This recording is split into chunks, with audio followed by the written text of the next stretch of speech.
Olá, querido leitor de poder, aqui é o escritor Marcos Mota e no vídeo de hoje nós vamos falar sobre um assunto muito interessante: discurso direto, discurso indireto e discurso indireto livre. Bom, em toda a história nós temos alguém que conversa com o ouvinte ou com o leitor. No nosso caso é com o leitor, pois nós estamos falando da história de um livro. Esta pessoa se chama narrador. O narrador ele conta a história para o leitor. Mas o narrador não é o único elemento da narrativa que consegue conversar com o leitor. Existe um segundo elemento que não é nem o espaço, nem o tempo, nem o enredo. É o personagem. Partindo dessa premissa que o narrador e o personagem são elementos capazes de dialogar, de conversar com o leitor, nós montamos o que nós chamamos de tipos de discurso. O discurso ele pode ser direto, quando o personagem conversa com o leitor. Ele vai ser indireto quando o narrador conversa com o leitor e apresenta as falas dos personagens para o leitor. O discurso vai ser um discurso indireto livre quando o narrador ele fala, mas nós não temos certeza se aquela fala é do narrador ou do personagem. Vai existir uma ambiguidade e nós não vamos conseguir detectar se é o narrador ou o personagem que está falando. Para entender melhor, eu vou explicar o discurso direto. Como que nós identificamos um discurso direto? O discurso direto é quando o personagem fala.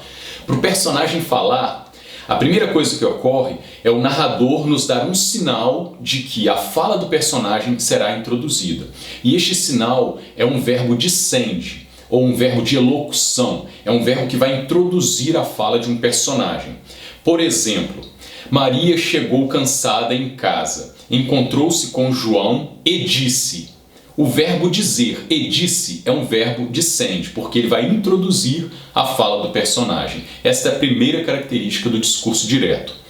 Logo após o verbo dicende, nós temos os dois pontos. Os dois pontos, eles vão nos sinalizar de que ali a fala do narrador, ela termina para ela dar início à fala do personagem, que será iniciada com o travessão.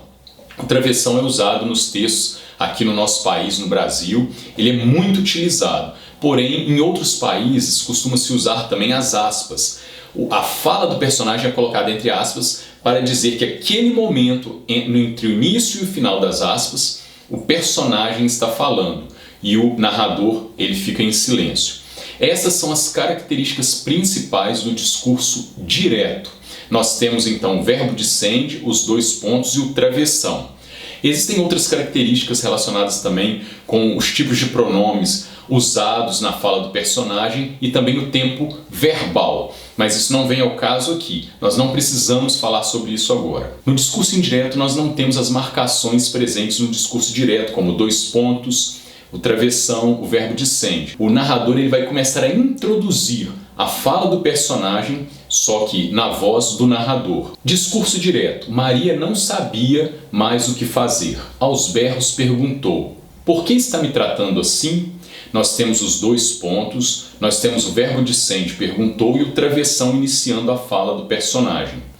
Já no discurso indireto, essa frase poderia ficar assim: Maria não sabia mais o que fazer. Aos berros perguntava por que motivo estava sendo tratada daquela maneira. Já no discurso indireto livre, poderia ficar assim: Maria não sabia mais o que fazer.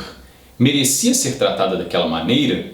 Perceba que o narrador, ele fala, a voz do narrador diz, merecia ser tratada daquela maneira, porém, cria-se uma ambiguidade.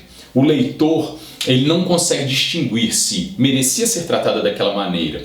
É o narrador que está dizendo ou se era o personagem. Sempre que você quer colocar um discurso indireto livre, e isso ajuda muito o seu texto a ficar bastante elegante, você pode criar uma pergunta na voz do narrador. Você vai fazer com que o seu leitor ele fique se questionando: será que isso é um pensamento do personagem? É o personagem que está pensando dessa maneira?